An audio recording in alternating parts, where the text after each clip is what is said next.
ముఖ్యమంత్రి వెంటనే శ్రమికుల కుటుంబాలు వెంటనే తప్పించాలి ఉక్కు కార్మికుల ఆకలి చావుల నుండి. కావాలని ఉద్యోగులను ఇబ్బంది పెట్టాలని పండగ పూట 4 మాసాల జీతాలు లేకుండా కొత్త బట్టలతో కలకడాలని ఉద్యోగుల్ని ఈరోజు బట్టలు ఇప్పి రోడ్ల మీద కూర్చొని అర్ధనగ్న ప్రదర్శన చేస్తూ ఉన్నారు. దీని దౌర్భాగ్యం ప్రభుత్వాలు తల వంచుకోవాలా. ఎందువల్లంటే మేము పనిచేసిన దానికి కూలిమ్మని అడిగాను తప్ప ఎవరిని బోనస్ ఇమ్మని లేదు, ఇంకోటి అడగలేదు. కావాలని భయపెట్టి ఉద్యోగులు ఇంటికి పంపించి ఉద్యమాలు చంపేసి ప్లాంట్ని దోచుకోవాలని చెప్పేసి నక్కపల్లిలో మిట్టల్ గారు వస్తా ఉన్నాడు.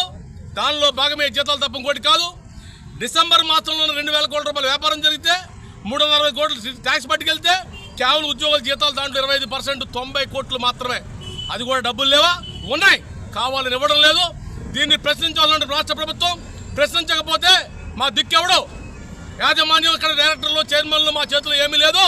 ఇది ప్రభుత్వ నిర్ణయం, ఢిల్లీ నుంచి జరుగుతుందని చెప్తా ఉన్నారు.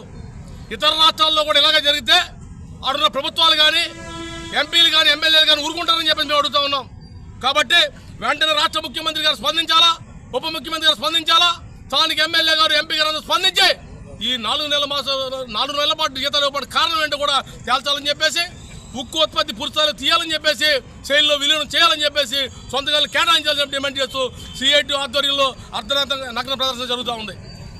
ఈరోజు విశాఖపట్నం స్టీల్ ప్లాంట్ నష్టాలు ఉందంటున్నారు, కానీ కార్మికులు అడుగుతా ఉన్నారు, అయ్యా రాష్ట్ర ప్రభుత్వం సుమారు 5 నుంచి 6 లక్షల కోట్ల రూపాయల నష్టాల్లో ఉంది. మరి ఎమ్మెల్యేలు ఎంపీలు అందరూ ఎందుకు జీతాలు తీసుకొని కులుకుతూ ఉన్నారు? మరి వాళ్ళు జీతాలు తీసుకొని మానేమనండి. మనకు జీతాలు ఇవ్వడం మానేసినప్పుడు నష్టాల్లోనని చెప్పి రాష్ట్ర ప్రభుత్వం నష్టాల్లో ఉన్నప్పుడు వీళ్ళ జీతాలు ఎందుకు ఇవ్వాలి? ప్రజా పన్నుల ద్వారా వసూలు చేసినటువంటి డబ్బులు వాళ్ళు ఎందుకు ఇవ్వాలని చెప్పి అడుగుతా ఉన్నారు.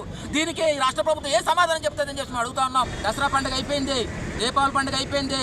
రాష్ట్రంలోనే అత్యధిక ప్రజానీకం జరుపుకునేటువంటి సంక్రాంతి పండుగ కూడా అర్ధాకులతో గడిపించే కొత్త బట్టలు కొనుక్కునే సిచ్యువేషన్ లేకుండా చేసినటువంటి ప్రభుత్వం యొక్క దుర్మార్గాన్ని ఎండగొడుతూ ఈరోజు steel plant employees union CIT ఆధ్వర్యంలో ఇక్కడ అర్ధనగ్న ప్రదర్శన చేస్తా ఉన్నాం.